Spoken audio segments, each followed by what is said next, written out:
नमस्कार।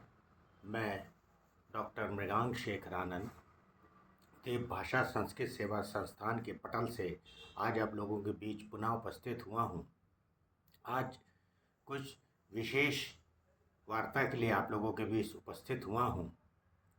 नक्षत्र का प्रभाव हमारे जीवन में बहुत ज़्यादा होता है। ये तो सभी जानते हैं कि नक्षत्र आकाश मंडल में होते हैं, लेकिन हमारे जितने भी ग्रह हैं वो सारे ग्रह इन्हीं नक्षत्रों के अनुसार ही अपना फल देते हैं। एक तो हमारा जन्म जिस नक्षत्र में होता है वो सारी उम्र वो नक्षत्र का प्रभाव हमारे जीवन पे, हमारे स्वभाव पे, हमारे व्यक्तित्व पे रहता है।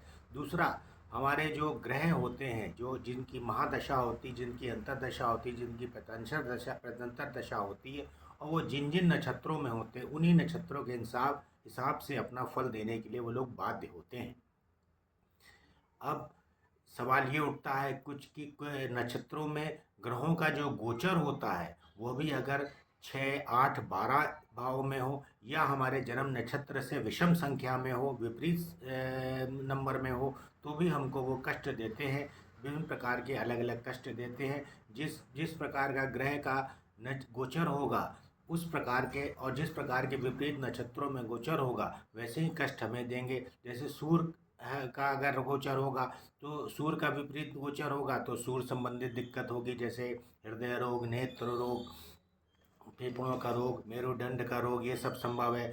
अगर चंद्रमा होगा तनाव, मिर्गी, पेट संबंधी दिक्कत हो सकती है। अगर मंगल है गुर्दे, मांसपेशी, फेफड़े, पेट, पीठ का तकलीफ हो सकती है। बुध है तो पथरी, बवासीर, दांत का रोग, और मेंटल वाली प्रॉब्लम्स हो सकती हैं। वाणी दोष हो सकता है। बृहस्पति पाचन क्रिया, टाइफाइड, हार्निया, मोटापा, ये सब हो सकता है। शुक्र है तो वीर संबंधी समस्या, संतान संबंधी समस्या, और जो आजकल बड़ा कॉमन है मधुमेह, शुगर जैसी समस्या, ये सब हो सकती है। स्त्री संबंधी विकार हो सकते हैं। अगर शनि है तो गुप्त रोग, कफ, वात का रोग, हड्डियों की परेशानी दे सकता है। राहु है तो ज्वर है, टीबी है, और हृदय दुर्बलता है, मानसिक रोग है, कुष्ठ संबंधी दिक्कत दे सकता है। केतु है तो ये भी आपको मधुमेह देता है, और ये भी आपको जो है दे सकता है क्या कहते हैं, श्वेत कुष्ठ, फोड़े, फुंसी जैसी दिक्कतें दे सकता है। इसलिए और प्रत्येक ग्रह जो है, इसलिए जितने भी ग्रह जिन नक्षत्रों में वो भ्रमण करते हैं उन नक्षत्रों के 27 नक्षत्र होते हैं। 27 नक्षत्रों के अपने अपने वृक्ष होते हैं।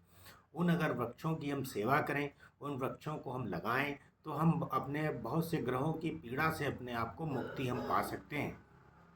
जैसे अगर सबसे प्रथम तो जो हमारा जन्म नक्षत्र है उस जन्म नक्षत्र के हिसाब से हमें उसके पेड़ लगाने चाहिए। उनके पेड़ों का, उन पेड़ों की हमको बहुत ही ज़्यादा देखभाल करनी चाहिए, और उस पेड़ों का बहुत ज़्यादा देखभाल और उसको लगाने का कार्यक्रम करते रहना चाहिए। इसी तरीके से 27 नक्षत्र हैं। 27 नक्षत्रों के अपने अपने वृक्ष है। जैसे अश्विनी नक्षत्र, इसका कुचला पेड़ है। भरणी नक्षत्र, इसका आंवला पेड़ है।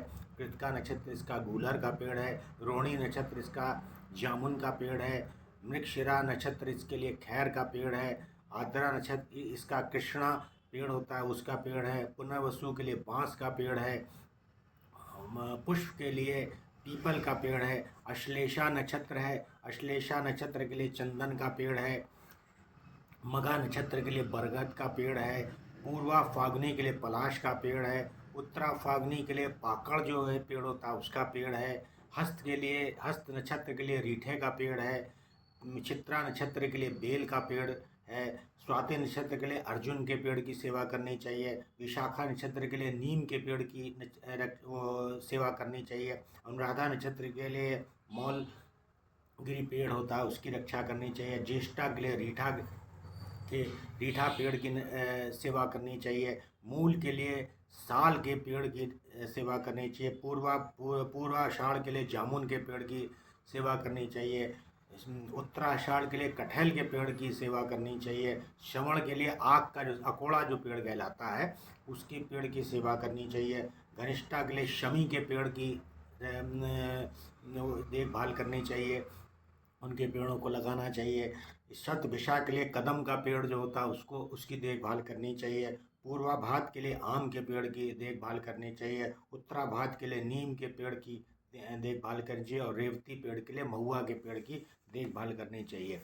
या इन पेड़ों को लगाना चाहिए। इनको इससे दो लाभ होगा, एक तो आपके ग्रहों का उपाय हो जाएगा, जो कष्ट है वो कष्ट कम हो जाएगा, और दूसरा जो हमारा एनवायरनमेंट है वो भी अच्छा हो जाएगा। इन पेड़ों को लगाने से, इन पेड़ों की देखभाल करने से हमारा एनवायरनमेंट भी अच्छा होगा और हमारी ज्योतिष भी अच्छी होगी। इस तरीके से ज्योतिष का संबंध एनवायरनमेंट से भी है, पर्यावरण से भी है। इसके पहले हमने आपको बताया कि ज्योतिष का संबंध आयुर्वेद से है, ज्योतिष का संबंध योग से है, इसी तरीके से ज्योतिष का संबंध एनवायरनमेंट से भी है। इस तरीके से हमारा ज्योतिष प्राचीन विद्या है, जो कि हमारे पांचों तत्वों पे काम करती है और हमें अपने इस तरीके से एनवायरनमेंट को भी अपने को संतुलित कर सकते हैं और ग्रहों को भी संतुलित कर सकते हैं। आशा है आप लोगों को हमारा ये वीडियो अच्छा लगा होगा। कृपया इसको शेयर करिए, सब्सक्राइब करिए। धन्यवाद।